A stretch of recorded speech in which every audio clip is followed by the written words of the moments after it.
even na shameful kami sa mga buhay namin. Kaya Lord, sa iyo lang namin pinagkakatiwala ang lahat ng ito sa pangalan ni Jesus. Amen and amen. Yan, hallelujah. Kamusta po ang buhay-buhay? Yan, amen. So again, our topic right now is shame meets savior. Wait lang po Ano ko lang. Kasi medyo maingat po ako kasi konting galaw natin maglalag na. So, ayan, shame meets savior. Pwede mo bang i-comment dyan? Shame meets savior. So ito pong topic na to kapatid. Actually, yung buhay ng babaeng ito, actually ito yung sa Samaritan woman eh. Yung buhay ng babaeng ito ang isa sa mga gustong-gusto kong story kasi lahat naman tayo may kinahihiya. Tama po ba? 'Di ba meron tayong mga pagkakamali in the past na hindi tayo proud. May mga pagkakamali tayo in the past kapatid. Actually, hindi lang in the past, even in the present time na hindi mo kayang sabihin sa iba. Pero kapatid, alam mo, alam yun ni Lord eh. Alam ni Lord lahat. Pero still, He reach you out. Pero still, He still love you. Pero still kapatid, lagi kang gustong yakapin ng Panginoon at gusto niyang mag-repent ka. So, kaya gustong-gusto ko ng topic na to. Amen. So, bago po ang lahat, buklatin muna natin yung Bible natin sa John chapter 4, verse 4 to 30. At lalaktaw tayo 39 to 42. Ayan. So, meron ako dito English version. So, habang sana binabasa ko, wag mo munang, kasi yung iba, pag nagbabasa ako ng scripture, umaalis eh. Alam mo, patid, mahalaga po na tinatapos natin yung Word of God. Amen. Sige po, basahin na muna natin bago po tayo mag-ano, no? So sabi po dito, ayan, nababasa niyo po ba? Ito tinitingnan ko sa cellphone ko, kaya naman, no? Ayan, praise God. So verse 4, so ulitin natin John chapter 4, verse 4 to 30, then 39 to 42. Sabi po dito, now he had to go through Samaria, so he came to a town in Samaria called Sychar, near the plot of ground Jacob had given to his son Joseph. Jacob's well was there, and Jesus, tired as he was from the journey, sat down by the well. It was about noon. When a Samaritan woman came to draw water, Jesus said to her, "Will you give me a drink?" His disciple had gone into the town to buy food. The Samaritan woman said to him, "You are a Jew and I am a Samaritan. How can you ask me for a drink?" For Jews do not associate with Samaritans. Next, verse 10. Jesus answered her, "If you knew the gift of God and who is that ask you for a drink, you would have asked him and he would have given you living water." "Sir," the woman said, "you have nothing to draw with, and the well is deep. Where you get this living water? Are you greater than our father Jacob, who gave us the well and drank from it himself, and as did also his son and his livestock?" Jesus answered, "Everyone who drinks in this water will be thirsty again. But whoever drinks the water I gave them will never thirst. Indeed, the water I give them will become in them a spring of water swelling up to eternal life." The woman said to him, "Sir, give me this water so that I won't get thirsty and have to keep coming here to draw back water." Ay, medyo naglag po, na wait lang po. Sorry po, sorry Converge. So sorry, medyo naglag, pasensya na. Pasensya na, mga 1 minute lang yon, pagpasensyaan nyo na. 1 minute lang. Kasi ang Converge ay medyo mahina. Nakakainis ang Converge. Pero, saan po tayo naputol? Mga kapatid? Pag mahina po yung boses, kapatid, please, labas po kayo, tapos balik lang kayo. Kung kailan gabi, no, doon naglalag. Ba't kaya ganun? Wait lang Talaga naman Converge. Yan, okay na.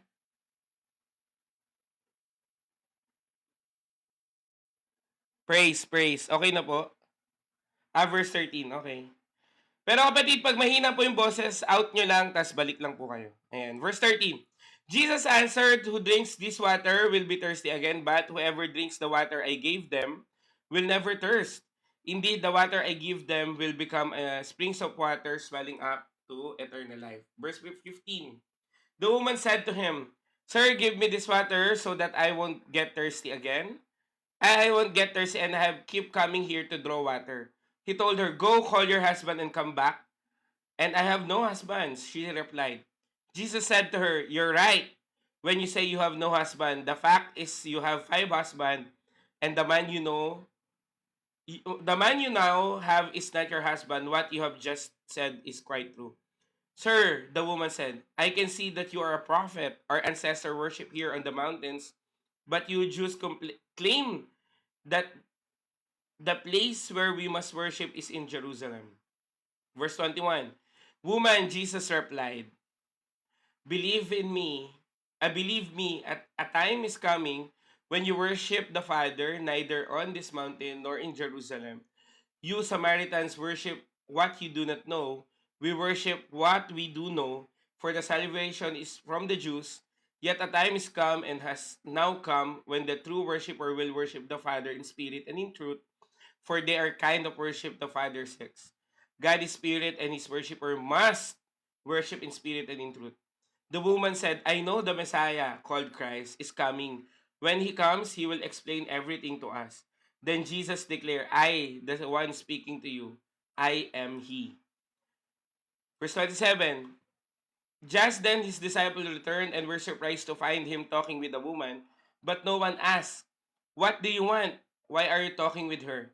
Then leaving her water jar, the woman went back to the town and said to the boy, come, see a man who told me everything I ever did. Could this the Messiah? They come out of the town and made their way towards him. Many of the Samaritans from that town believed in him because of the woman's testimony. He told me everything I ever did.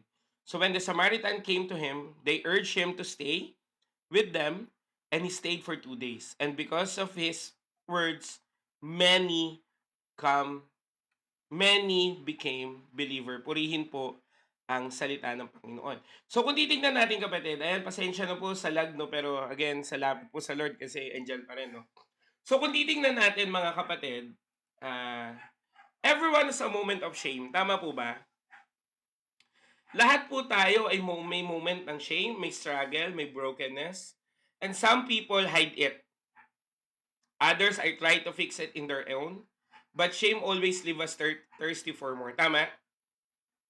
Na para bang pag mas lalo mo siyang tinatago, mas lalong nakakahiya at mas lalong nakakauhaw. Tama? The Samaritan woman, kapatid, ay pumunta po sa well at tanghaling tapat dahil nagtatago siya sa tao. Sino ba naman ang hindi pagchichismisan kung 5 ang asawa mo na at yung ngayong asawa mo hindi mo pa asawa? Sige nga, kung kayo po yung sitwasyon na gano'n, baka hindi na kayo lumabas ng bahay. Tama, mali? Pero ang maganda kasi kapatid, naghihintay si Jesus kung nasan siya. Amen? Sabi mo nga, hinihintay ka ni Jesus. Amen ba? Imagine mo kapatid, kung titingnan niyo yung first verse, kailangan kong pumunta ng Samaria. Alam kasi ni Jesus na meron siyang isang kakatagpuin na magbabago ang buhay. Kaya kapatid, hindi po aksidente na nandito ka. Hindi aksidente kapatid na napadaan ka lang. Hindi aksidente na naririnig mo to lahat. Kasi kapatid, handa kang katagpuin ng Panginoon kahit ano pa ang sitwasyon mo. Amen po ba? Amen? So kaya kung titingnan natin kapatid, this story reminds us that shame meets the Savior. Shame does not win Jesus. Jesus does. Hindi po mananalo ang kahihiyan kundi si Jesus ang mananalo. Amen. Maraming mga bagay kapatid na hindi natin maintindihan, maraming mga bagay na pakiramdam natin wala na mangyayari sa buhay natin. Pero kapatid, lagi mong tandaan, ang Diyos at ang Diyos ay lagi kang hihintayin dahil gusto kanyang ayusin. Amen? Pwede mo bang i-comment dyan? Gusto kanyang ayusin. Amen? Hallelujah! Kaya nga kapatid, nagpapasalamat ako sa Panginoon kasi meron tayong mga ganitong pagkakataon na pwede nyo pong marinig ang salita ng Diyos kahit ganitong oras. Sobrang nagpapasalamat ako sa Diyos kapatid na alam niyo po, hindi po alintana yung pagod sa amin eh. Ako personally, hindi alintana yung pagod. Kasi kung meron namang magbabago ang buhay. Amen ba? Hindi alintana yung wala kang tulog, wala kang pahinga, pero Ang mahalaga may kumilala pa rin sa Panginoon kahit ganitong oras. And I know Jesus will also do the same. Kasi kung titignan mo kapatid, Samaria, nagpapakita na hindi madali kasi pagod na pagod si Jesus. Pero kahit ganun, hinihintay niyang dumating itong Samaritan woman. Amen. Kaya alam niyo yung mga pagpapagal ng mga lingkod ng Diyos, gasino lang yun compare sa ginawa ng Panginoon. Kaya nga magsisipag tayo eh. Kaya nga ako nagsisipag eh. Kasi alam ko na isang araw, lahat na tong pagpapagal ko, papakita sa akin ng Panginoon, ito yung reward mo mga kaluluwa na napalapit sa Panginoon. So, amen. At itong live na to kapatid ay magsasabi sa'yo na kahit ano pa ang past mo, kahit ano pa ang tingin mo sa sarili mo failure ka, tingin mo sa sarili mo wala nang pakialam sa mundo, tingin mo sa sarili mo na hindi mo na maintindihan kapatid, lagi mong tandaan, mahal ka pa rin ni Lord. Sabi nga dito eh, kung alam mo lang at kung kilala mo lang ang nagsasalita, tingin ko hindi ganyan ang tingin mo sa sarili mo.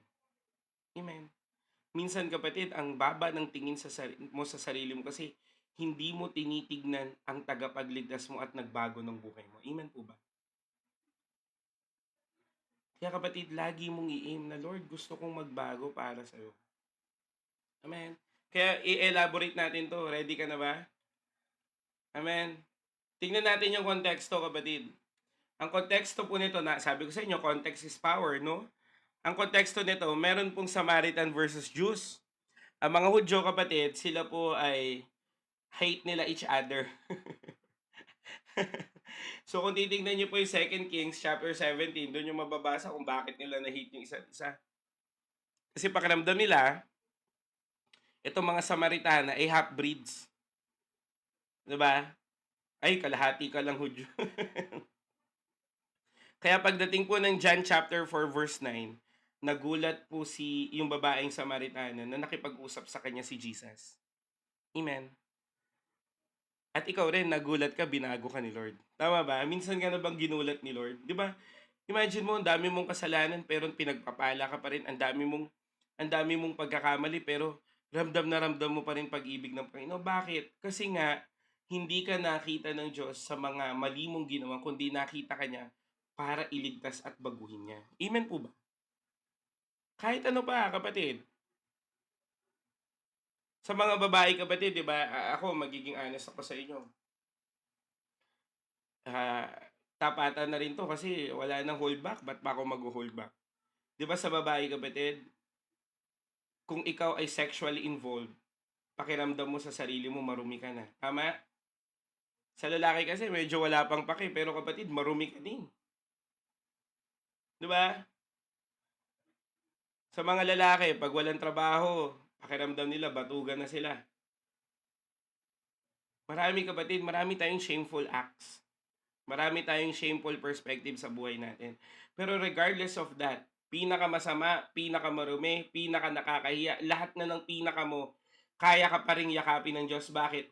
Kasi siya ang kailangan mo para magbago buhay mo. Hindi mo kailangan ng kahit sino kapatid, ang kailangan mo lang si Kristo. Kaya yung mga kapatid ko na nagsasabi na, sino na lang tatanggap sa akin, paano na lang ako makakabangon, paano na lang ako sa buhay ko, o kaya paano na lang ako, ganito, ganyan. Kapatid, mahal na mahal na mahal ka pa rin ng Panginoon. Kahit ano ka pa, at kahit sino ka pa.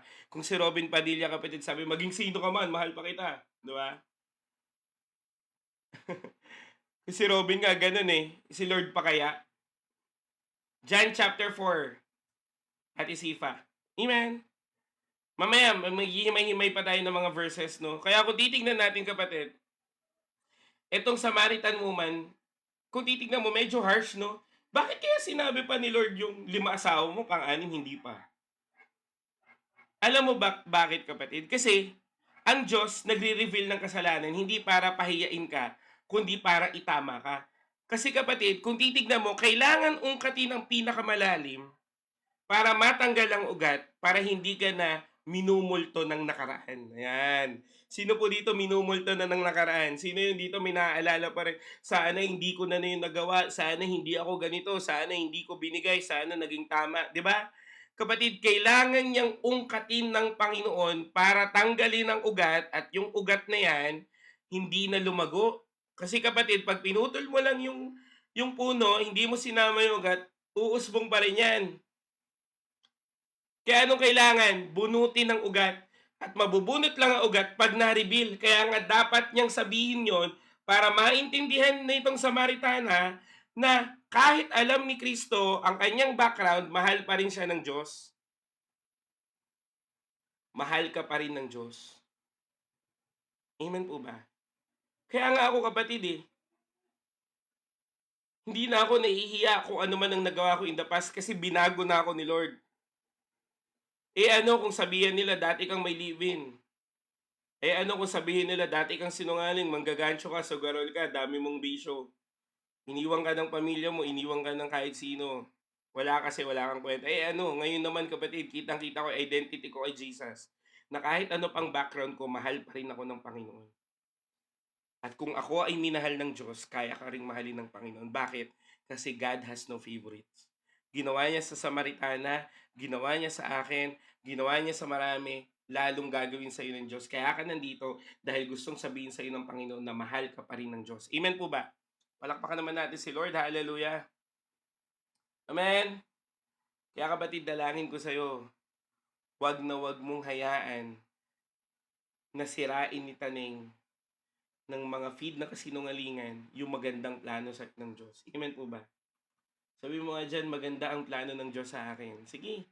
Amen. Kaya kung titingnan natin kapatid, meron po tayong tinatawag na key facts. So ito yung truth about this passage, no. Ito pong usapan nila ay ang longest conversation. Itong babaeng Samaritana na puro shameful, siya po ang unang evangelist. Tapos, ito pang mayroon pang barrier breaking grace. At the same time, itong conversation na to ay nakakapagbago ng buhay. Amen. So kung titignan mo kapatid, yung kinahihiya ng iba, kinausap ng matagal ni Jesus. Yung kinahihiya niya yung sarili niya kapatid, naging una pang evangelist. Yun na lang Kaya nga, pwede mo bang i-comment dyan ulit, gagamitin ka ni Lord kahit ayaw mo. Amen. Palakpakan naman natin si Lord, hallelujah. Kaya tingnan mo kapatid tingnan niyo po yung key verse ngayon dyan, nakalagay dyan. God surely have known it, for He knows the secrets of every heart. Kapatid, gusto ko pong maintindihan nyo to. No? Wala kang maitatago sa Panginoon. Amen? Amen po ba? Sabi po ng Psalms chapter 44 verse 21, God will surely have known it, for He knows the secrets of every heart. Kapatid, kahit ano pang tago mo, kahit ano pang lihim mo, alam na yan ni Kristo. So, ibig sabihin, hindi na nagme-make sense kung magsisinungaling ka pa, alam na niya. Anong gagawin mo?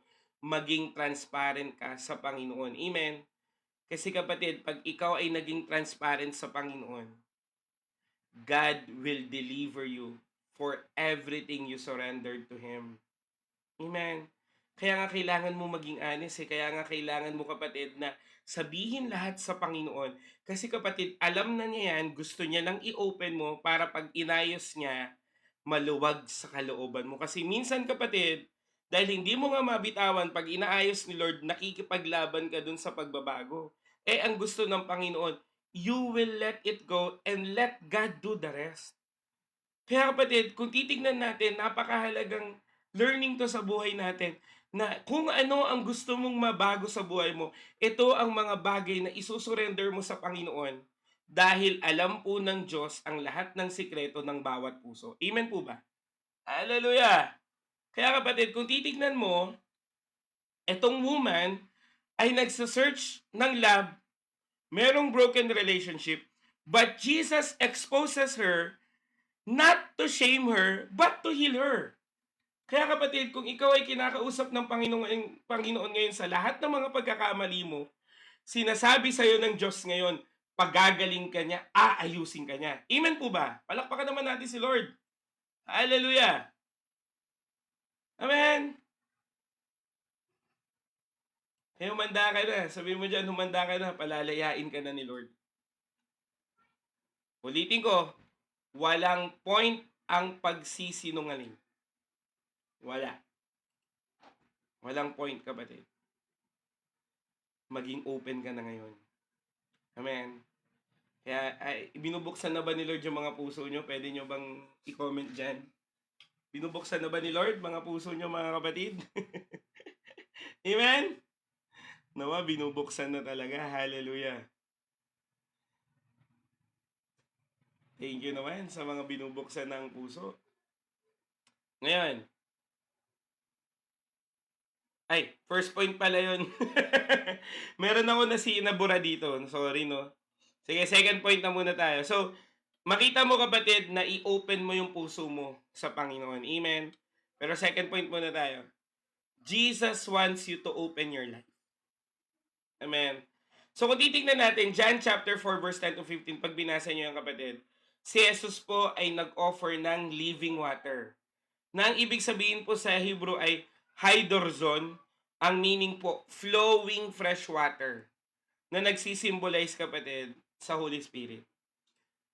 So, ibig sabihin, kapatid, ang inoffer po ng Panginoong Hesus ay isang tubig na nagbibigay ng buhay. Amen. Kaya nga, kapatid, the living water was meant to be flowing. Hindi pwedeng maging stagnant sa'yo. Kaya nga, hindi pwede, kapatid, na pag kinatagpo ka ng Lord, hindi mo kakatagpuin ng iba o ibibigay ang pag-ibig ng Diyos sa iba. Kasi nga, it meant to be flowing. Kaya nga, kapatid, kung titignan mo, sino po dito yung naniniwala siya na unti-unti na siyang binabago ni Lord? Sige nga, kapatid, taas nga po kamay. Yung pakiramdam niya, meron naman kahit papano. Sige nga po, taas kamay. And praise God mo, napakadami na. Thank you, Lord. Thank you, Lord. No, yan. Di ba, kapatid, nagiging mapagpasensya ka na? Di ba, kapatid, dapat mga away ka pero hindi ka ng away? Dapat magmumura ka pero hindi ka na nagmumura? Di ba dapat magiging makasarili ka pero hindi ka na maging makasarili? Bakit? Kasi nga, ang living water ng Diyos sa'yo ay nagpo-flow na from your life going to the life of others. Kaya, mas mapagpasensya ka na, hindi ka na nag-iisip na mandaya, hindi ka na nag-iisip na para bang manakit na ng iba kasi nga binabago ka na ni Lord. At ito yung inoffer, kapatid. Kasi kung ang sisidlan mo ay sarado, paano ka mapupuno? Kung ang buhay mo, kapatid, ay sarado, paano ka na? God is offering a living water for you to be flowing para umagos ang buhay, ang tubig na nagbibigay ng buhay mula sa iyong buhay papunta sa iba. Kasi, kapatid, sa totoo lang, naingitan na ako. Sa totoo lang, kapatid, ako po, sa totoo lang, kung hindi ako binago ni Lord, hindi ko tsatsagain to. Kung hindi ako binago ng Diyos, kapatid, wala po kayong mapapala dito. Pero bakit ang mga lingkod ng Diyos, o tingnan mo na lang yung mga binago ang buhay, kahit hindi po mga pastor, kahit hindi po mga yan, katulad yan, yung nag-comment ng tagay tayo, di ba? Kahit ganyan yan, i-bless mo pa rin yan, pero i-mute natin, syempre, di ba? May God bless you, di ba? Pero i-mute kita.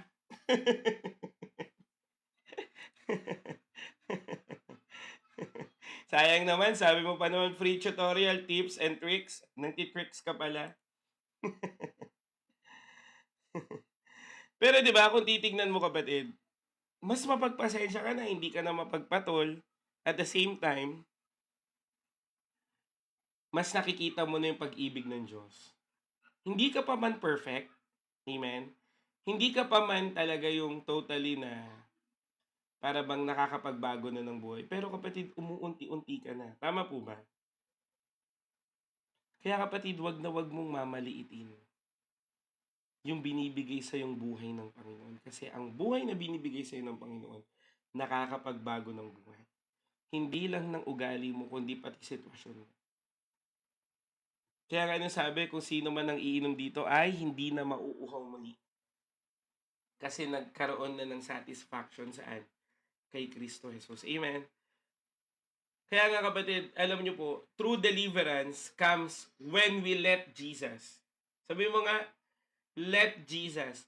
when we let Jesus move us from chasing temporary satisfaction to embracing eternal fulfillment. Kapatid, ang totoong kalayaan ay pag hinayaan mo na si Jesus na kumilos sa'yo from temporary things going to eternal fulfillment. Kaya nga dapat hahayaan mo. Di ba lagi ko pong sinasabi sa inyo kapatid, hindi pwedeng isang araw lang. Hindi pwedeng ngayon medyo tinoyo ka tapos pipiliin mo si Lord tapos bukas hindi na ulit. Hindi pwedeng ganun. Dapat kapatid, araw-araw mo siyang pipiliin. Araw-araw mong hayaan ng Panginoong Hesus na magbago ng buhay mo. Katulad niyan ngayon, di ba? Medyo, sino po dito medyo naiiyak na? May nasa-sense kasi ako yung alam mo, Lord, na naramdaman ko yung pag-ibig mo.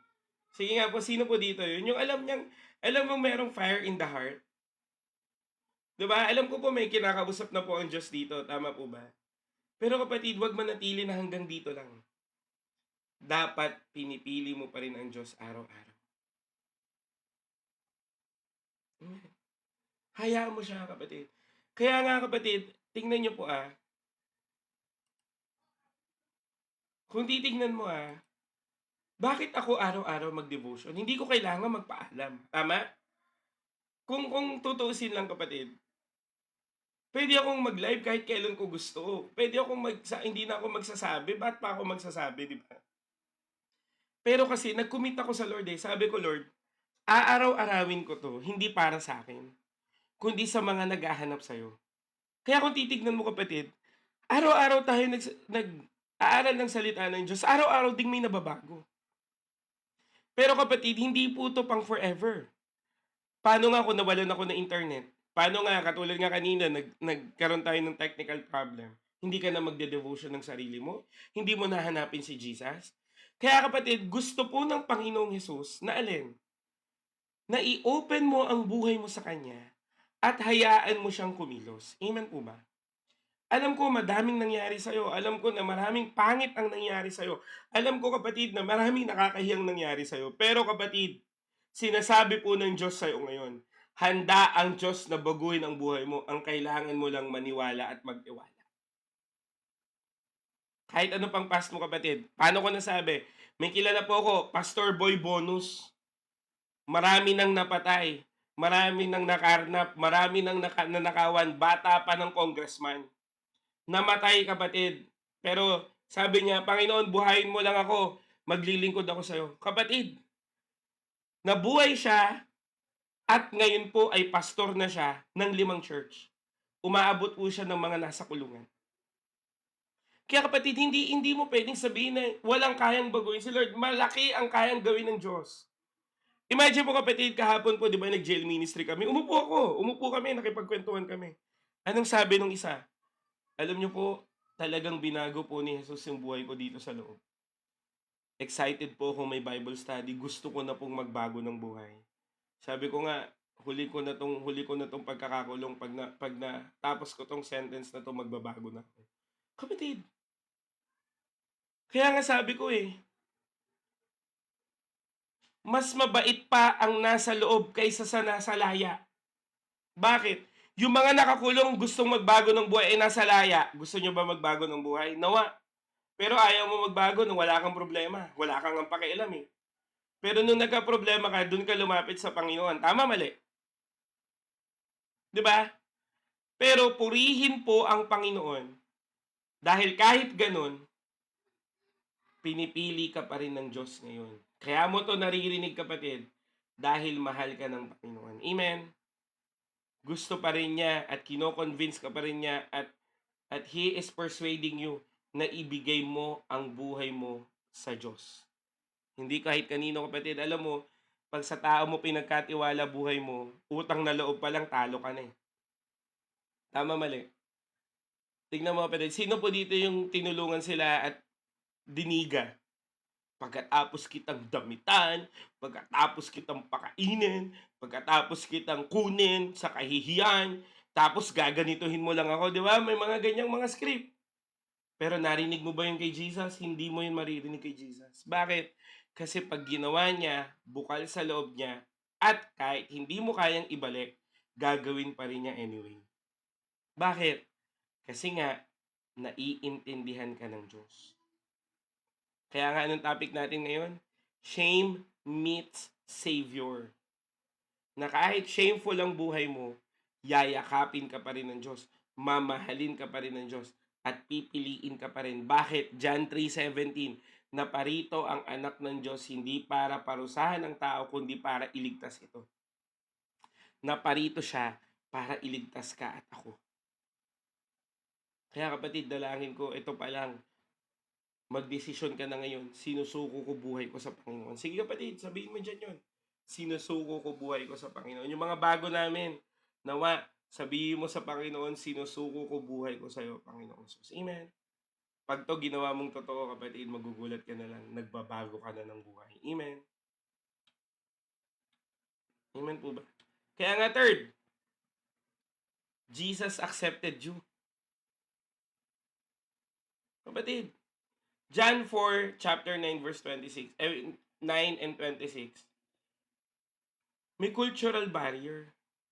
Kasi ang mga Hudyo ay hindi po nakikipag-associate saan? Sa mga Samaritana. Yung mga rabay, kapatid, hindi nakikipag-usap sa mga babae. Yung mga righteous people, ina-avoid yung mga sinners. Kaya nga, tingnan mo yung Samaritan woman, wala. Wala siya makausap. Mag-iigib siya tanghaling tapat para walang tao. Dati kapatid, yung babae talagang hindi pinaniniwalaan. Pero kapatid, lahat ng yon, walang pakialam si Jesus. Kung kailangan kanyang kausapin, kakausapin ka. Kung kailangan mo siya, kailangan mo siya. Amen. Kaya nga kapatid, tingnan niyo po ang word po na ni-reveal ng Panginoon dyan, I am He. O sa Hebrew word, ego eimi. The divine phrase used by God in Exodus, di ba? I am who I am. Kapatid, imagine mo sa nakakahiyang sitwasyon, sa nakakahiyang buhay, ni-reveal niya kung sino siya. Amen.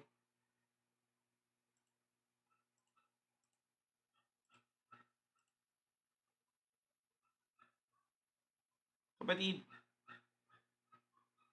pag-isipan mo buhay mo, i-reveal sa'yo ng Diyos kung sino siya, kahit ano pa sitwasyon mo. Ganyang kakamahal ni Lord. Kahit ba mahirap ka na, kahit ba dati kang mayaman, tapos puro utang ka na ngayon, kahit pa ba ang rumi-rumi na ng tingin mo sa sarili mo, kahit ba sabihan na nila na ikaw ng pinakasinungaling, kahit sabihin pa na black sheep ka, kung ano-ano pang negative, kapatid, i-reveal ng Diyos sa'yo kung sino siya, dahil nais ka niya na iligtas. Walang barrier sa Panginoon, kapatid. Ang tao lang ang gumagawa ng barrier. Hindi ata ako kayang tanggapin ni Lord. Tingnan mo, pumunta ka ng church, tatanggapin ka pa rin. Ganito lang ako, bata lang ako. Kapatid, sabi nga ng Timothy, huwag mong hamaking bata ka, but be an example. Oh. May sakit ako, na-stroke ako. Yung ketongin nga, pinili pa rin ni Lord eh. Wala kang may dadahilan, kapatid. Kung aayaw ka sa Diyos, choice mo yun. Pero kung idadahilan mo yung sarili mo, kapatid, ang babaw naman pala ng pagkakilala mo sa Panginoon. Amen po ba? Ang plano sa'yo ng Lord, kapatid, mahal ka niya kahit sino ka pa. Mahal ka niya kahit ano pang background mo. Tapos, sasabihin mo ngayon, kesyo ganito, Naku kapatid, kung ikaw ganyan ka ng ganyan, paano ka uusad sa buhay? Dapat nga, di ba ikaw yung number one fan ng buhay mo? Hindi dapat ikaw nagda-down sa sarili mo. Kasi ang Diyos, ang nakikita sa'yo, babaguhin ka niya. Kaso, bago ka pa lumapit sa Panginoon, wala, makasalanan ako, wala, kahiya-hiya ako, wala na itong pagbabago sa buhay. Kaya magbabago ka ba kung ganyan ka ng ganyan? Kahit hindi biblical ang usapan, kapatid, ang panay reklamo sa buhay, ang panay down sa buhay, ang panay negative, walang patutunguhan. At hindi ito, kapatid, positive preaching o kaya naman motivational speaker. Hindi po ako motivational speaker, lingkod po ako ng Diyos. At sinasabi ko po sa inyo, mula po sa salita ng Panginoon, i-reveal ng Diyos kung sino siya para lang paniwalaan, para lang bigyan, para lang i-reveal sa'yo na kahit na siya ay siya, kahit na siya ay Diyos, kahit na siya ay mahabagin, kapatid, kahit na ano pang mga nagawa mo sa buhay, tanggap ka pa rin ng Panginoon. Amen po ba? Kasi kapatid, ang grasya, sabi mo nga dyan, grasya, ang grasya ay pipiliin lagi ang mga unworthy. Ang grasya, kapatid, kahit hindi mo deserve, bibigay pa rin sa'yo ng Diyos. Yun ang grace. Amen. Hindi mo deserve, pero ramdam na ramdam mo. Yan, thank you kay Ate Yen. No? Ano nakalagay sa pangalan ni Ate Yen? Saved by grace. Grasya ng Diyos, hindi mo deserve. Marumi ka, pero niyakap ka pa rin. May pass ka na, hindi mo makikwento sa iba, pero alam yan ng Diyos, pero still, pinili ka pa rin ng Panginoon. Ang problema kasi sa tao, sa totoo lang hindi niya kayang patawarin sarili niya. Alam mo kapatid, Lord, sorry talaga. Sabihin sa'yo ni Lord, napatawad na kita. Hindi pa ako napatawad kasi bakit ganito pa rin yung nararamdaman ko. Sabi ni Lord, napatawad na kita. Ayoko, hindi mo pa ako napatawad. Nako, nakukulitan na. Kasi hindi naman si Lord ang hindi nagpatawad sa'yo, sarili mo. Ano pong sabi ng Bible? Sa 1 John chapter 5? Basta, around 1 John yun. Tapat ang Diyos sa mga tapat na humihingi ng tawad at tapat niya rin na patatawarin. O sinong di nagpatawad sa sarili niya? Ikaw at ako. Kasi minsan kapatid, hinihintay mo yung malaking parusa para lang masatisfy yung pakiramdam mo na pinatawad ka na. Kapatid, bakit mo pa hintayin yung kaparusahan kung sinabi na ni Lord, pardon ka? Kaya dapat mong tanggapin na pinatawad ka na ni Lord para i-accept mo yung correction. Para pag dumating man yung consequences ng action mo, alam mo na pinatawad ka na ni Lord, kailangan mo lang itong harapin para itama ang buhay mo. Tama, mali? Amen?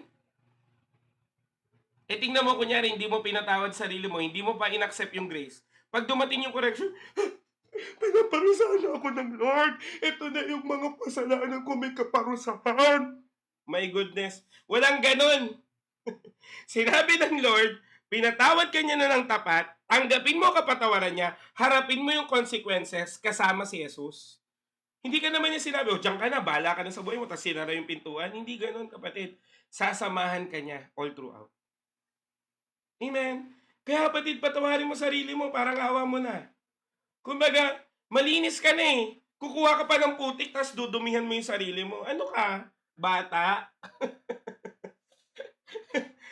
Pero isipin mo, pinaliguan ka na, pinabanguan ka na, may pulbos ka pa sa leeg. Tapos ikaw, dahil hindi mo alam na malinis ka na, sige ka pa rin punta doon. Di ba? Ganun po yung pakiramdam at ganun po yung sitwasyon ng mga tao na hindi niya pinapatawad yung sarili niya. Pinatawad ka na, ayaw mo lang tanggapin yung kapatawaran kasi hindi ka pa satisfied. Amen? Amen po ba? Kaya kapatid, dalangin ko sa'yo, patawarin mo na sarili mo. Sabihin na natin, nakapanood ka ng pornography. Lord, sorry, nakapanood ako, pasensya na, patawarin mo ako, baguhin mo ako. Oh, simple. Ngayon, alam mo bakit hindi ka nakakalaya? Kasi hindi ka totoong nagsorry. Nagsorry ka lang para matis lang yung pakiramdam mo kasi nakakahiya yung ginawa mo. Pero wala kang kagustuhang magbago. Kasi kapatid, pag sinabi mong repentance, pagtalikod ang meaning nun. Sabi mo nga, pagtalikod. Pagtalikod. So, ibig sabihin, yung buhay mo, hindi na dapat nasisiyahan pag may mali. Halimbawa, sabihin na natin nakapanood ka ng pornography. Alam mo, ang last, sa totoo lang, never ending yan. Sa totoo lang. Ang last, ang dami po nagtatanong siya, paano po yung last? Kapatid, never ending yan. Alam mo kung paano lang malalabanan yan? Papalitan mo yung lastful moment mo ng holy moments. May pattern yan, kapatid. Ako po ay, para po sa kalaman na lahat, bakit ko alam? Ako po ay industrial psychology. Amen? Ako po ay may background ng human behavior. Ngayon, pag meron kang habit, kasi ang panonood ng pornography ay habit. Tingnan mo, kung titignan mo kapatid, pag nasatisfy yung mga, meron kasi ang, meron yung mga minimit na criteria. Walang tao, nakahiga ka, may access ka sa phone. 'Pag nakuha mo na yung criteria na yan, magbigla na lang na may pakiramdam ka na gusto mo ng gawin. Anong gagawin mo ngayon? Tumayo ka at lumabas. Dapat kilala mo sarili mo. Kung diyan ka inaatake kapatid, dapat hindi mo siya hahayaan na mangyari sa'yo.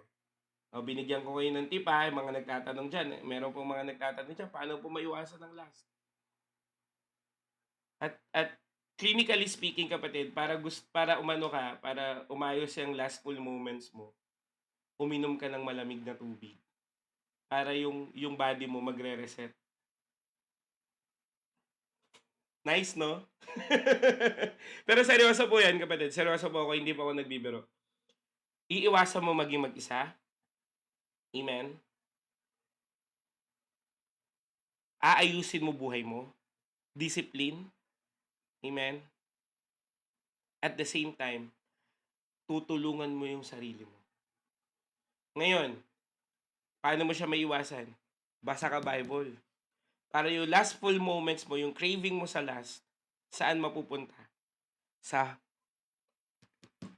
desire mo kay Lord. Amen. Nice, no? Ginagaya ko lang architect. Pero totoo yun, no? So, isa lang po yan. Ngayon, ano pa? Mga habits nyo. Halimbawa, sugal, K-pop, K-drama, mga anger management, etc. etc. Ang dami nating kahihiyan, di ba? Sige nga po, taas nga kamay. No mga may kahihiyan sa buhay. Sige po, taas kamay. Di ba? Marami tayong kahihiyan, no? Sa totoo lang. Anong gagawin natin? Tanggapin mo yung offer ni Lord na magbabago ka na ng buhay. Amen. Alam mo, walang mahirap sa Diyos at wala ring ugali mahirap baguhin ng Panginoon. Ang kailangan lang mag-surrender. Alam mo kasi, ito po kasi sinungalingan ng kaaway, no, kapatid. Alam mo yung kasinungalingan ng kaaway? Pagsasabihin niya sa'yo, huwag ka na mag-church. Kasi makasalanan ka naman eh. Tuloy-tuloyin mo na lang yan. Kaya nga mali po ang kaisipan na alin. Pag nagkamali ka, tutuloy-tuloyin mo na lang kasi hintayin mo na lang yung deliverance. Gets nyo? Kasi minsan naghihintay ka nung parang iiyak ka ng matindi, hihintay ka nung parang ma-encounter mo si Lord ng physically. Eh kapatid, ang dami mo nang nagawang mali bago pa mangyari yon. Tama, mali. Kaya nga kapatid, pag nadapa ka, anong dapat gawin? Tumayo agad. Kasi ang pangit naman na nadapa ka tapos paluhod kang umuusad. Tama, mali. Kaya kung nadapa ka, nagkamali ka, tumayo ka kagad. Kasi accepted ka ng Panginoon kasi alam naman niya yan eh. Kaya nga anong ginawa ng Panginoong Hesus sa krus ng Kalbaryo para mas maintindihan niyo, no? Ang Panginoong Hesus kapatid, binayaran niya na ang kasalanang nagawa mo in the past, nagawa mo ngayon, at yung magagawa mo pa. Kaya nga complete na yung salvation eh. Complete na at wala nang dapat idagdag. Ano ngayon ang gagawin mo? Magbago ka ng buhay mula doon sa kapatawarang binigay sa iyo ni Jesus. Amen. Kaming mga preacher, kahit sino pang pastor yan, kahit sino pang pari yan, kahit sino pang minister yan, nagkakamali yan. Imposibleng hindi. Pero, ang mga minister kasi, inaalagaan ang buhay. Saan? Sa sanctification.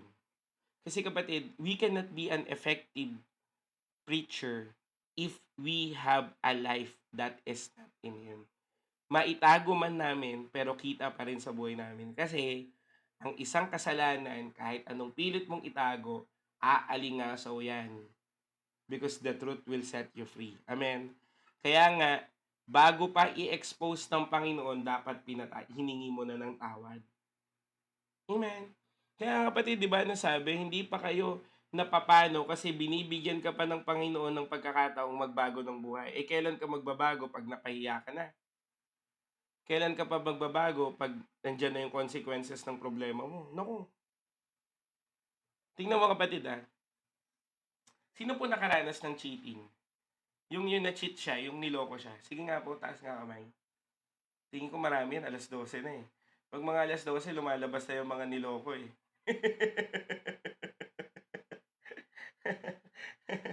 Amen ba? Di ba? Lumalabas na yung mga ano diyan, eh, 12:00 na kasi, eh. Tingnan mo, kaya mo pang patawarin kung umamin siya, tama, mali? Ang hindi mo kayang patawarin nung nahuli mo. Sige, i-reflect mo sa sarili mo. Halimbawa, yung relationship mo ngayon nagsabi siya, "Honey," hinani ka pala, mag-honey, pangit yung honey. Sabihin natin, "Loves," yan, 'di ba? "Loves, pasensya ka na, nag-cheat ako sa'yo." 'Di ba? Nag-cheat ako sa'yo. Masakit, oo. Iiyak ka, magwawala ka, tama? Pero, at at the moment, pwede mo pa siyang mapatawad kasi umamin siya. Tama?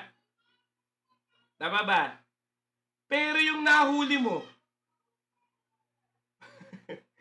yung nakakutob ka na, pinilit mo na, talagang na meron ka ng ebidensya ba? Lumabas na mga ebidensya mo. Tapos ang mga screenshot mo, mga printout mo, handang-handa ka na. Harap-harapang nagsinungaling, hindi pa inamin. Yun ang mga kasalanan na hindi mo na kayang patawarin kasi harap-harapan ka ng niloko. Tama ba?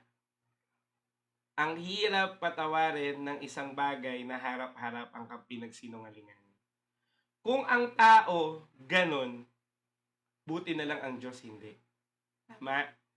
Tama po ba?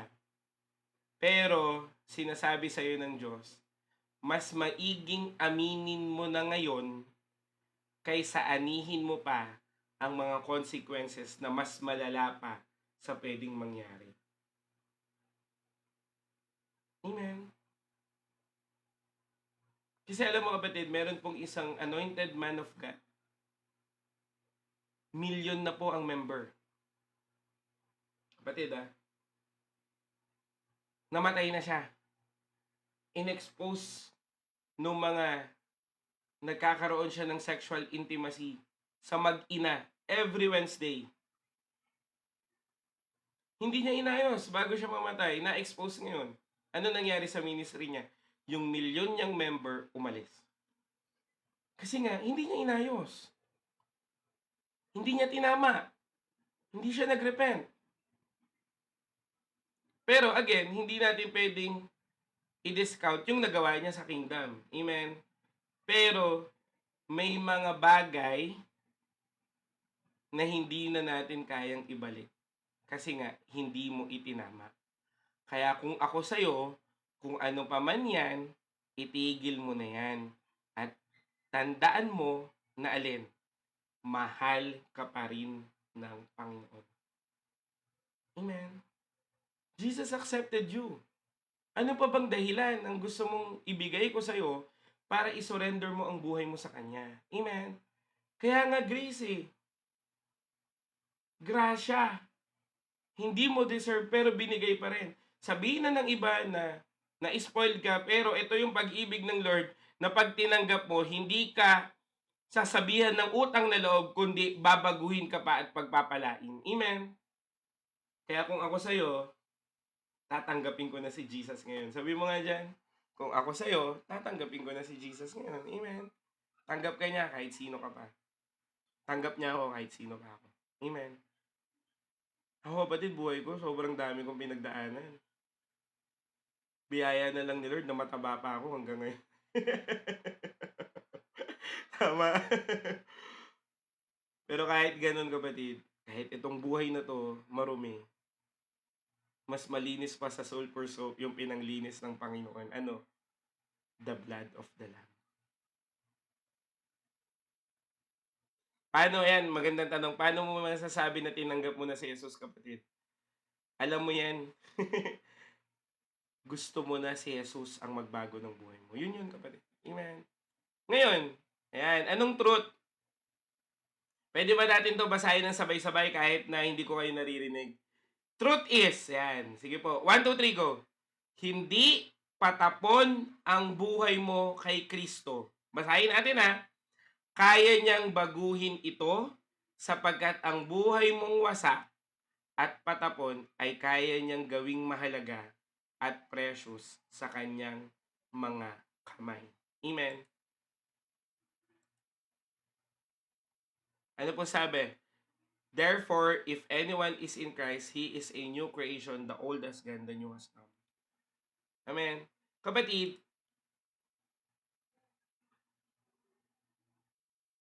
tayo, pag tinanggap mo na si Kristo, hindi naman na hindi ka magkakasala. Kasi, nasa flesh ka, kapatid. Amen. So, dahil nasa flesh ka, magkakamali at magkakamali ka. Pero, amen, ang kailangan mo, nagbabago ka ng buhay. Hindi perfect, pero pinipilit nating magbago ng buhay. Amen. Para kanino? Para kay Kristo Jesus. Amen.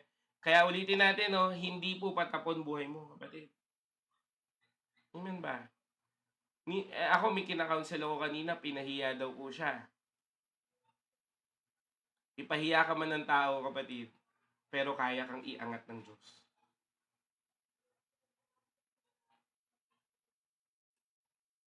Amen. Ay, hindi po pwede magtanong ng hindi po connected sa topic, mamaya na po. Amen. So kapatid, kaya sinasabi po ng Panginoong Hesus sa'yo, tanggap ka ni Jesus, kailangan mo lang bumalik sa Kanya. Tingnan yung prodigal son. Prodigal son yan eh. Ito. Prodigal son po yan. Imagine mo kapatid, ang tingin na po ng sa sarili niya, magiging katulong na lang ako doon, magiging slave na lang ako doon. Pero ano nangyari kapatid? Tinuring pa rin siyang anak. Amen.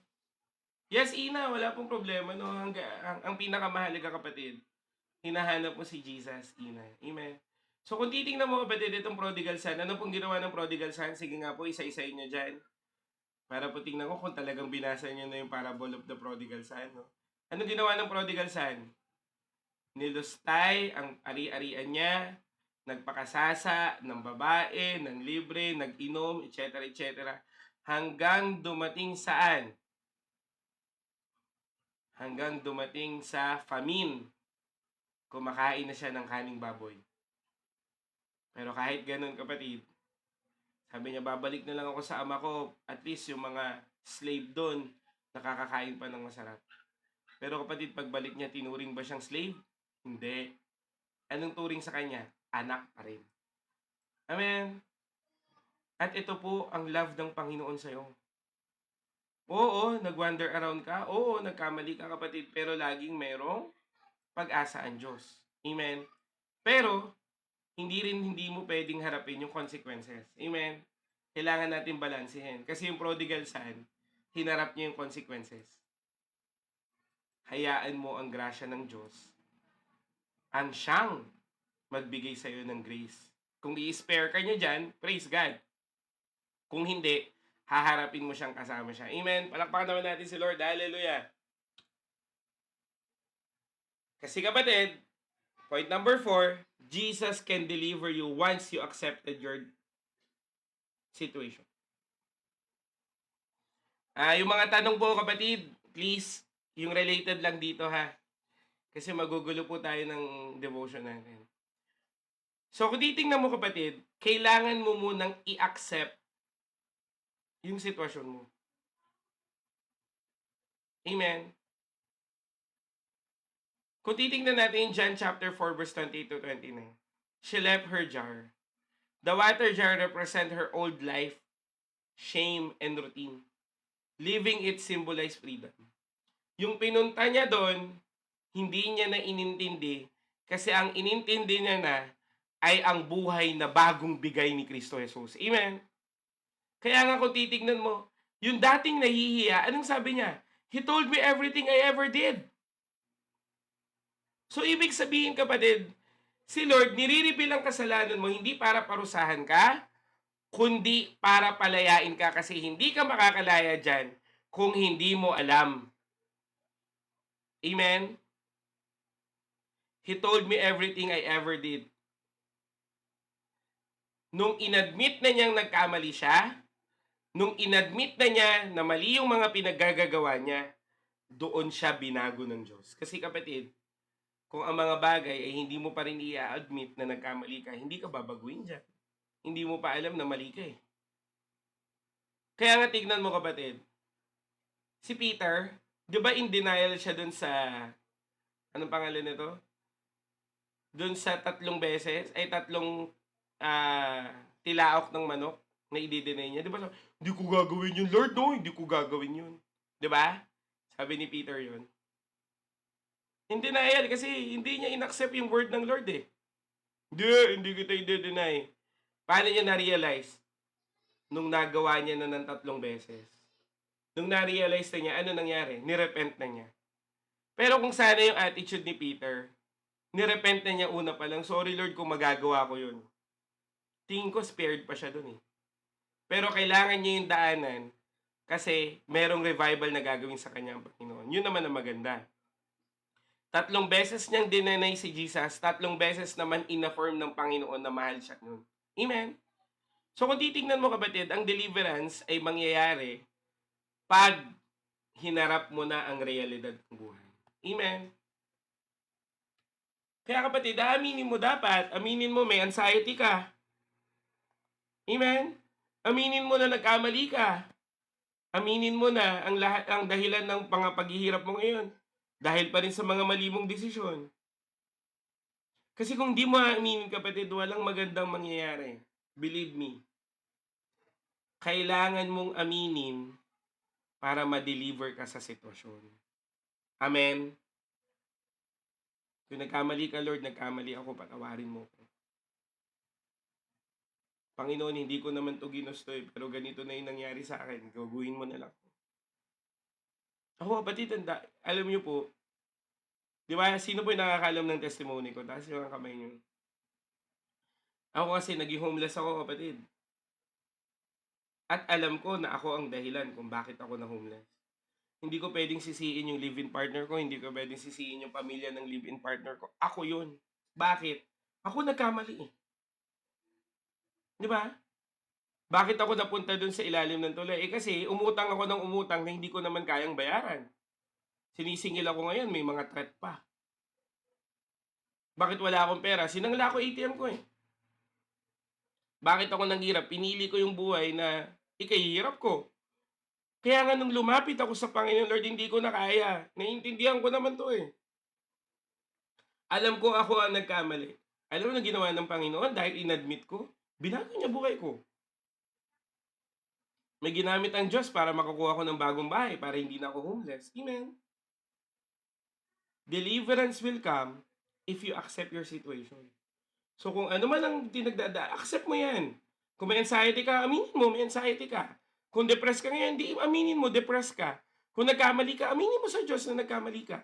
Kung napangutang ka, o di aminin mo sa Lord, Lord, may utang ako. Harapin mo. Hindi pwede kapatid na iwas-iwasan mo. Paano maayos ang kung iniiwasan mo? Amen. Kung baga ganito yan, di ba? Pag umutang ka na may interest, pag di mo binayaran, lalaki problema mo, tama mali. Ganun din sa kasalanan. Ganun din sa mga problema sa buhay. Pag di mo yan hinarap, hindi mo hiningi ng tawad yan, lalaki at lalaki yan, na hindi mo na kayang kontrolin. Pero buti na lang, mahal ka pa ng Panginoon. Buti na lang kapatid, hindi ka susukuan ng Diyos.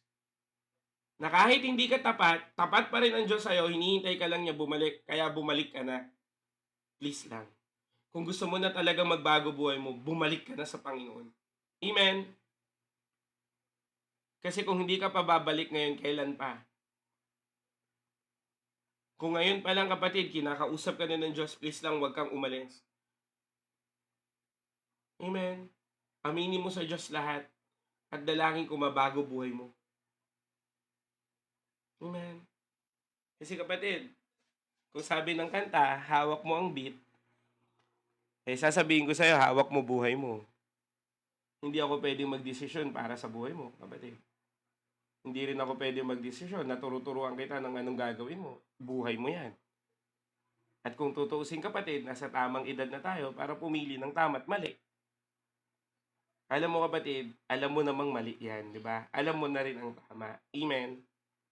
Pero pinipilit mong hindi piliin kasi nga, hindi convenient sa'yo. Ngayon kapatid, kahit hindi convenient, kahit ba sabihin ni Taneng, pag naging Christian ka, puro ka problema, pag naging ganito ka, hayaan mo yung pinagsasabi ni Taneng. At lalong-lalo na hayaan mo pinagsasabi ng tao. Na pag sinabihan ka ng tao na wala ka ng pag-asa mabuhay, eh sila ba may hawak ng buhay mo? Bakit mo intindihin yung mga tao? Ang intindihin mo, si Lord na kayang magbago ng buhay mo. Huwag mo intindihin pinagsasabi ng tao. Eh ano, kung sabihin nilang, nag-church ka lang kasi ganito, ganyan. Ako kapatid, sinabihan ako. Kaya ka naman nag full time dyan kasi patapon na buhay mo. Akala lang nila yun. Meron bang patapon ng buhay na nakapaglilingkod pa rin sa Panginoon hanggang ngayon? Meron bang patapon ng buhay na nakapag Jeju Island pa at nakapag Malaysia? Meron bang patapon ng buhay na mas fresh ako sa kanila? Amen? At ito, testimony ko, yung kaaway ko dati kapatid, ang una kong Bible study. Kung titignan mo kapatid, hahamakin ng Diyos ang mga nagmamataas at iaangat ng Diyos ang mga nagpapakababa. Kaya okay lang yan, inaapi-api ka, okay lang yan. Vengeance is mine, says the Lord. At babaguhin ng Diyos ang puso mo pag nakita mo na yung vengeance ni Lord, sasabihin mo, Lord, kahabagan mo sila at wag mo silang hayaang magkaganyan. Patawarin mo na sila. Amen. Tingnan nyo kapatid, nung nagkasakit po yung tatay ko, meron pong nang-oppress sa amin. Yung nag-o-oppress ngayon sa amin, sila na ngayon yung nagtatago kasi na-involve sila sa kung ano-anong mga financial transaction na hindi legal. Sino ngayon ang nagla-live? At sino ngayon ang nagtatago? Bilog ang mundo, kapatid.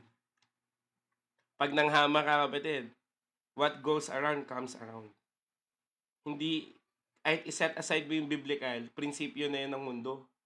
Eh ano bang sabi ng biblical? Kung anong tinanim mo, yun ang aanihin mo.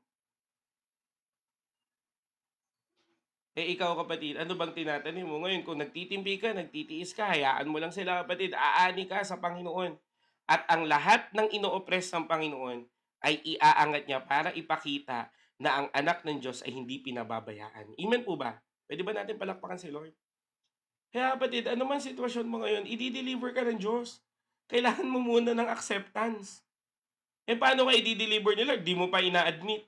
Anong sabi po ng Colossians chapter 3 verse 10? Put on your new nature. Ibig sabihin, isuot mo na yung damit na binigay sa'yo ni Lord, hindi yung luma. Ang baho na niyan.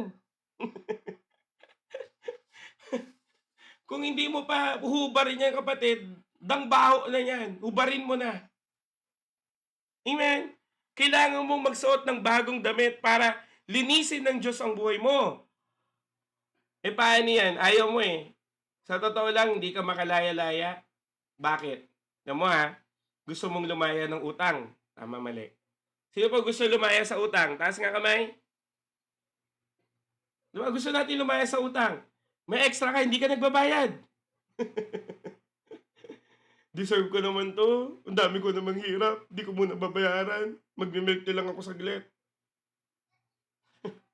Pero kahit maliit yan, binayad mo kapatid, kaya yung i-multiply ng Diyos. Amen po ba? Gusto mo magbago ng buhay eh.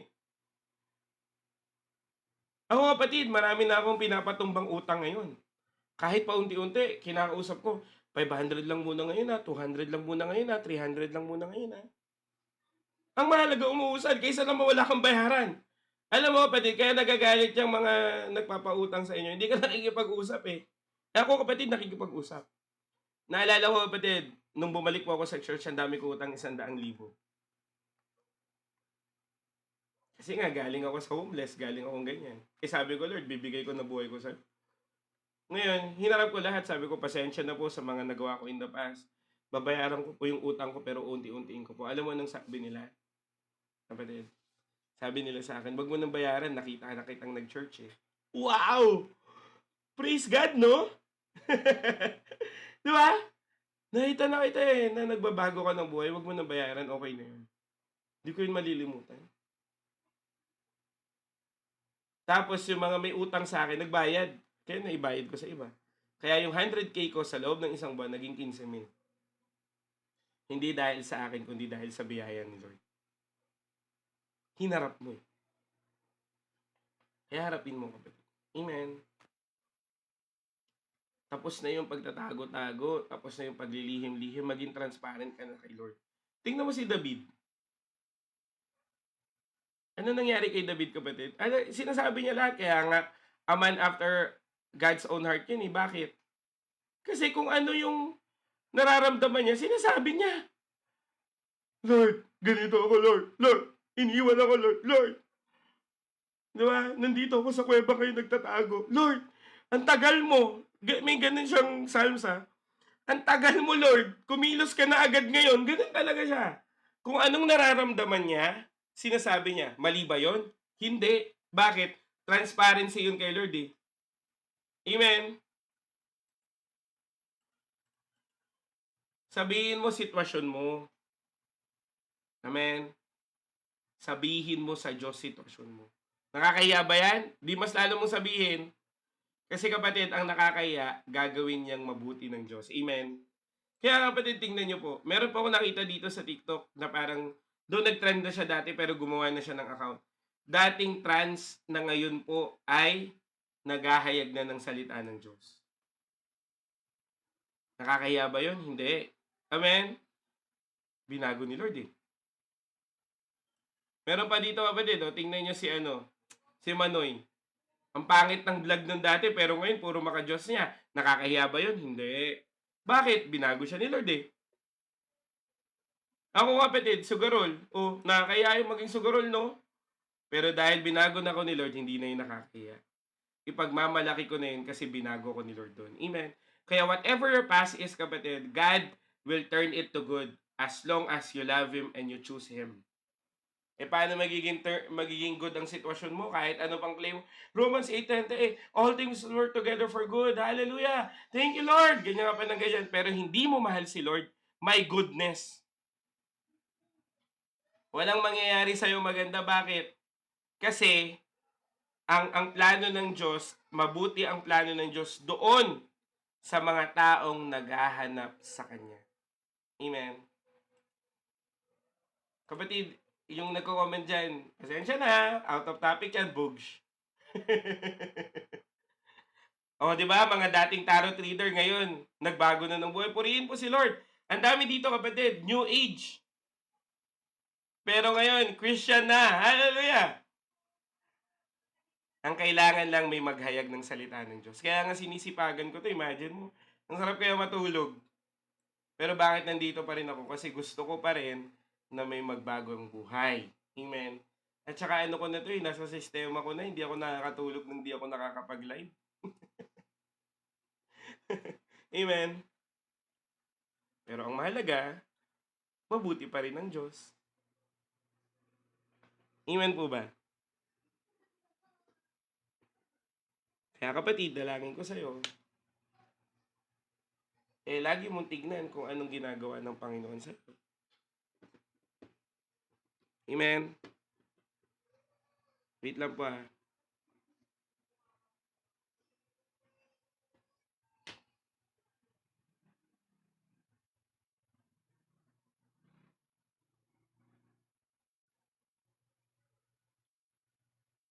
Kaya kapatid, dalangin ko sa'yo, pare-parehas tayo magbago ng buhay.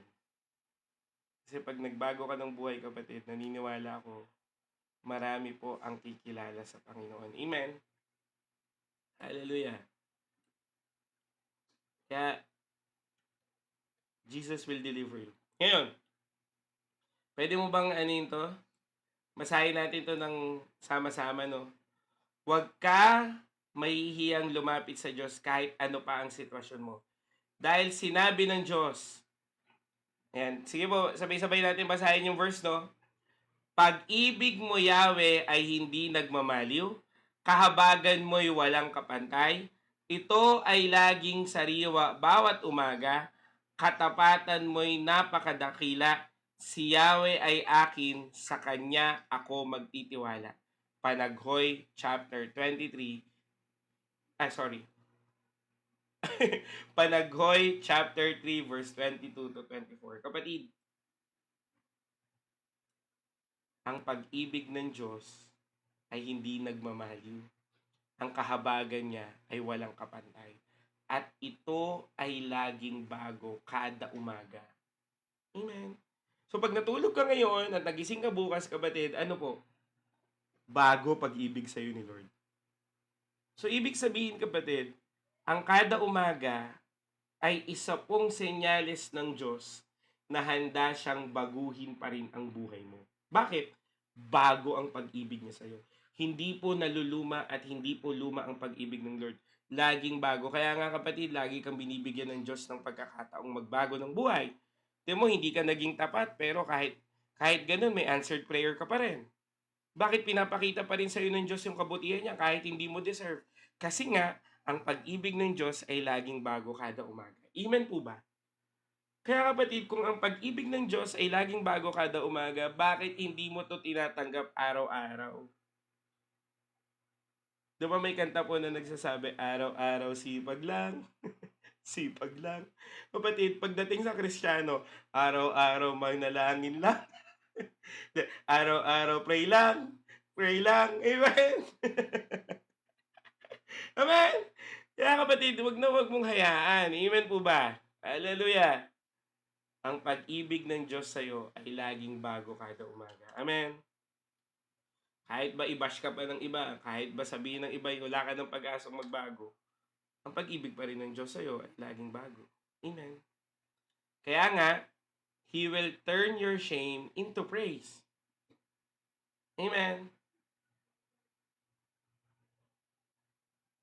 Kapatid, sa sobrang kayang baguhin ng Diyos ang buhay mo, ang lahat ng bagay na ikinahihiya mo ay magiging pagpapala ng Diyos para sa iba. Amen.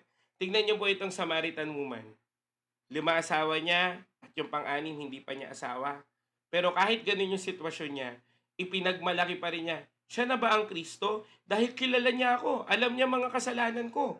Halika, puntahan natin. Ano pong sabi ng mga Samaritana? Naniwala kami kasi narinig namin.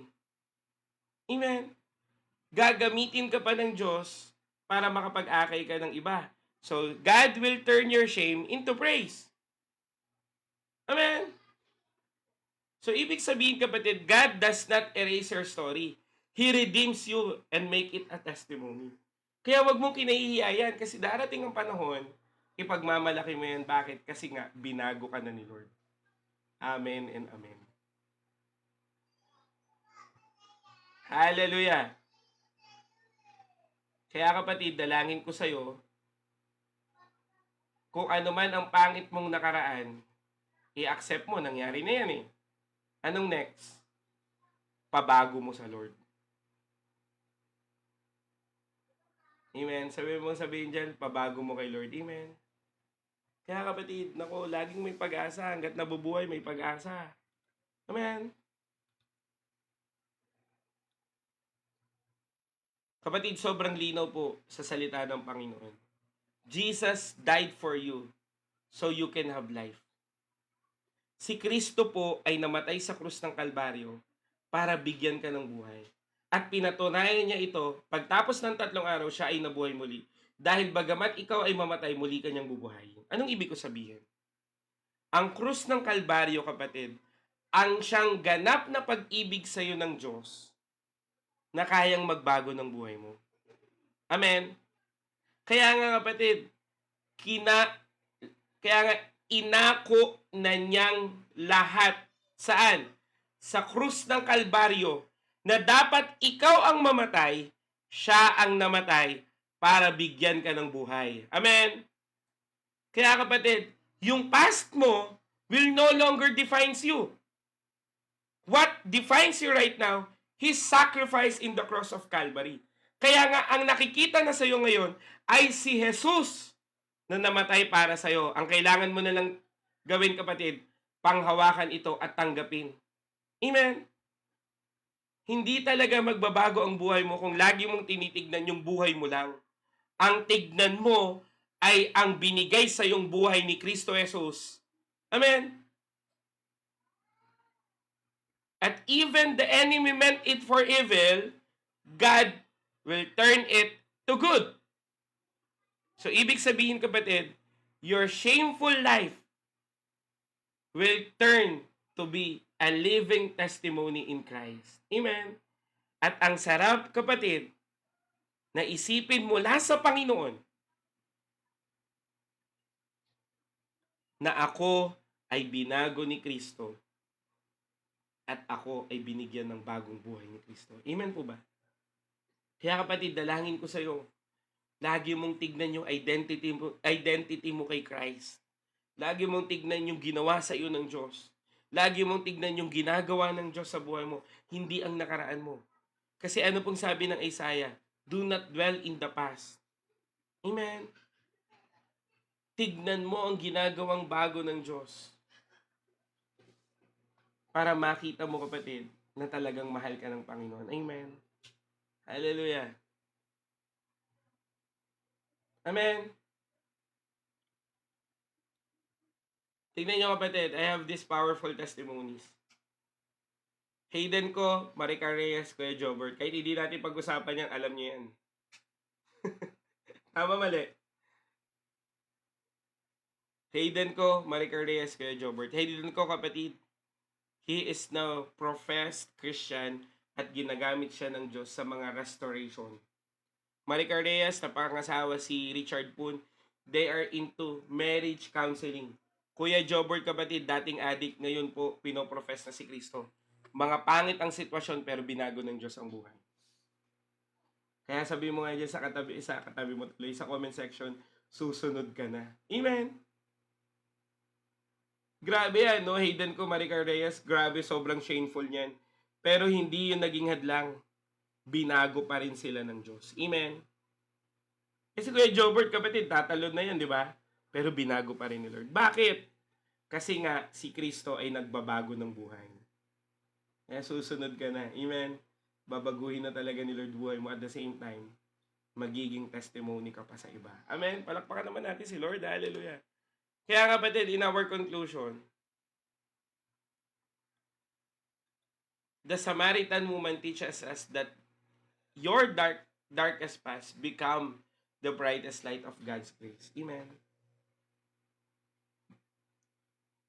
Alam ni Lord yung buong pagkatao mo. Kaya handa siyang baguhin yan. Amen? God is offering you a living water right now. Ang tanong, tatanggapin mo ba? Amen? Ngayon kapatid, bago po tayo mag-end, gusto ko pong i-share sa inyo yung gospel. Sino po dito bago? Nakita ko kasi marami pong bago eh. Amen? Sige nga po, sino po yung mga bago? Taas nga po kamay. Sige po, yung mga bago po kapatid. Yan, thank you po yung mga bagong attend lang po. Hallelujah. Sige po.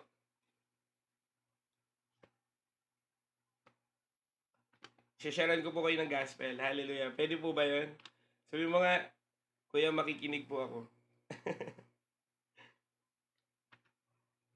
Ay, thank you po, no. Mag-share po ako ng gospel, kapatid. Makinig ka, no. Hallelujah. Kunin ko lang yung verse para mas maintindihan natin. Wait lang po Papaliwanag ko po in one verse. Yan. Kuya, makikinig po ako.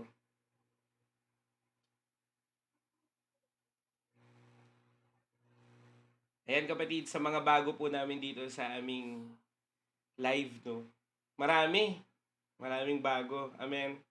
Nakalagay dito 37 new followers eh. So, assume ko 37 ang bago. Amen.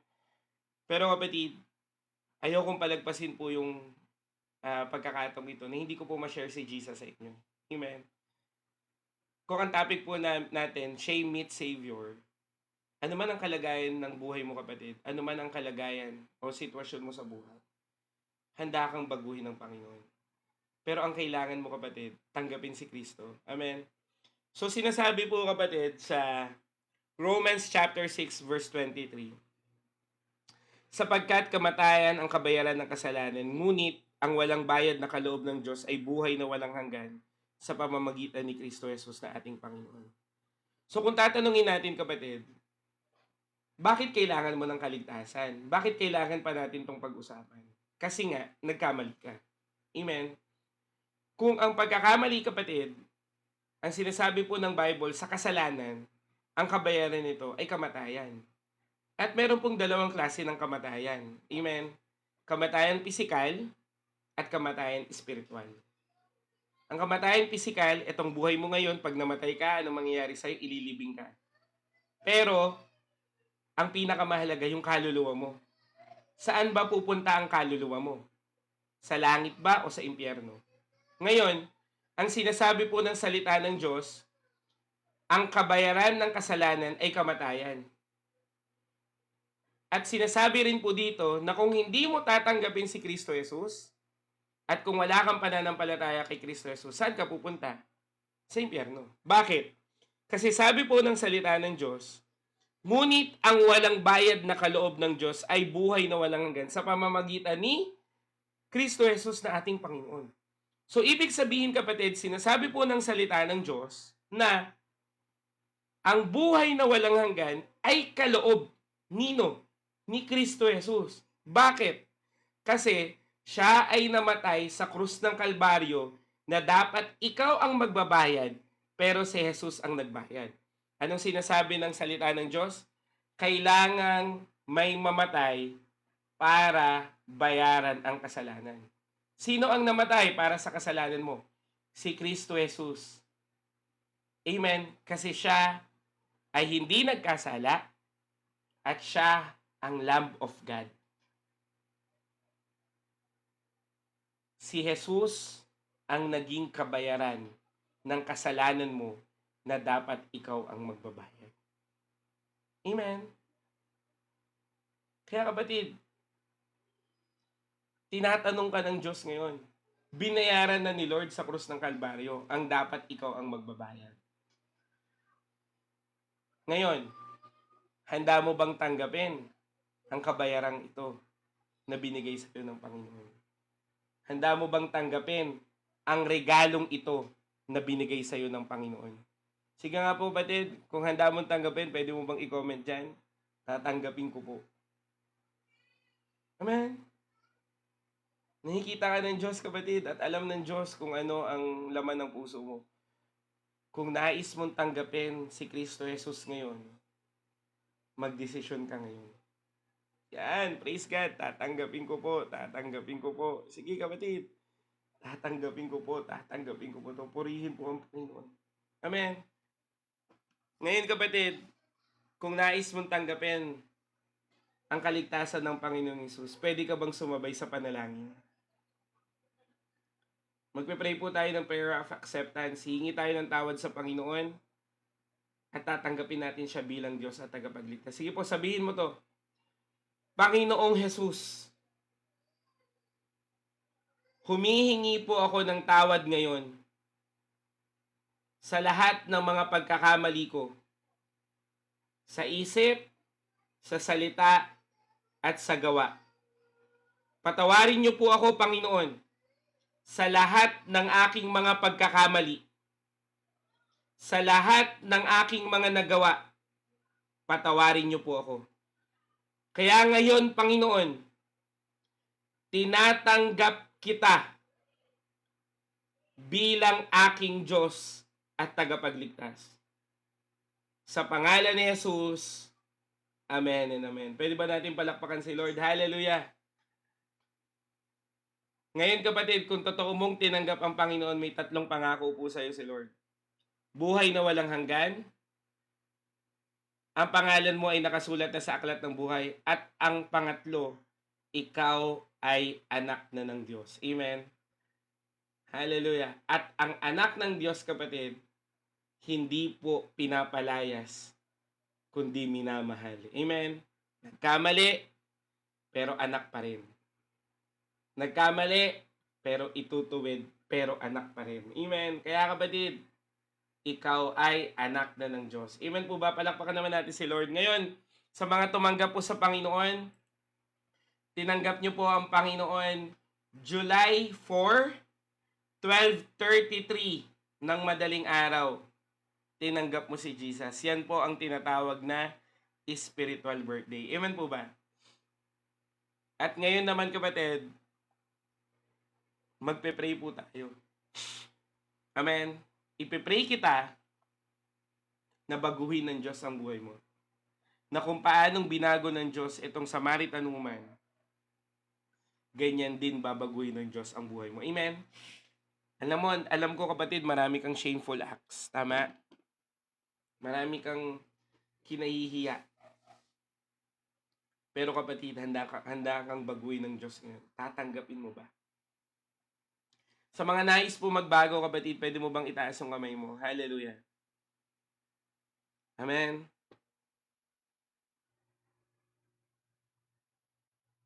Si kapatid, sa mga nais po magbago, itaas niyo po yung kamay niyo. Hindi ko ba niya nakikita, pero nakikita yan ng Diyos. Hallelujah. O aking Diyos na dakila at banal, ikaw ang mas higit na nakakaalam ng mga buhay namin, ng mga buhay ng aking kapatid. Ikaw ang mas higit na nakakaalam ng kanilang mga pinagdadaanan. Ikaw ang mas higit na nakakaalam ng mga nakakahiyang mga bagay sa kanila. Pero Lord, ngayong gabing ito, humihingi kami ng tawad sa lahat ng mga nagawa naming mali. At alam namin na pagtapat kaming humingi ng tawad, tapat kang nagpapatawad. Kaya Panginoon, dalangin ko po, ano man ang estado ng buhay namin, may mga bagay mang nakakahiya, o kaya naman may mga bagay na hindi namin alam kung magbabago pa, I pray and declare, lahat ng ito ay ibinibigay namin sa iyo. Baguhin mo buhay namin. Baguhin mo puso namin. Baguhin mo sitwasyon namin. At alam namin, Panginoon, that deliverance and breakthrough ay sa iyo lang namin matatagpuan. Kaya Lord, lumalapit kami bilang iyong mga anak. Lumalapit kami bilang iyong mga mananampalataya. At naniniwala po ako na ikaw po ang Diyos na kikilos sa aming buhay. Kaya Lord, salamat po. Dahil alam namin na may gagawin ka sa mga panalangin namin. Kaya Lord, sa iyo lang namin binabalik lahat ng papuri at pagsamba sa pangalan ni Jesus. Amen and amen. Yan. God bless you po. Hallelujah. Gumaan ba? Purihin po si Lord, no? Gumaan po ba? Purihin po si Lord. Kaya kapatid, wag mong hayaan na mawala yung ganyang kagaangan. Lagi kang manalangin sa Diyos. Amen. Mahal ka ni Lord. Si Lord pa ba? Hallelujah. Kaya kapatid, patuloy kang kumilos sa Panginoon. Ha? Amen and amen. Hallelujah.